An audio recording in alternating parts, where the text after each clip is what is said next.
ప్రపంచంలో నిరసన తెలపడం అనేది ప్రాథమిక హక్కు. పన్నులు కడుతున్న ప్రాంతంలో ఎవరైనా తమకు నచ్చనప్పుడు,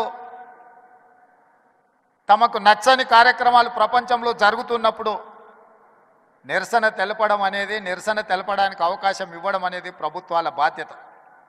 నాడు తెలంగాణ ఉద్యమం జరుగుతున్నప్పుడు తెలంగాణ పిల్లలు అమెరికాలో వైట్ హౌస్ ముందర కూడా నిరసన తెలిపిన, అమెరికాలో కూడా తెలంగాణ ఉద్యమం చేయడానికి అమెరికన్ ప్రభుత్వమే అనుమతి ఇచ్చినప్పుడు తెలంగాణ రాష్ట్రంలో కొంతమంది తమ నిరసన తెలపాలనుకున్నప్పుడు ప్రభుత్వాలు నిర్బంధించాలన్న ఆలోచన వాళ్ళ పతనానికి దారి తీసింది తప్ప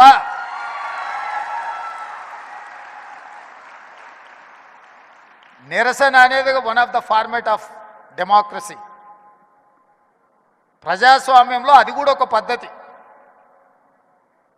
ఆ పద్ధతిని మేము నియంత్రిస్తాం, నిర్బంధిస్తాము అని అంటే దాని ఫలితాలు ఎట్లుంటాయో డిసెంబర్ 3, 2023 నాడు చూసారు.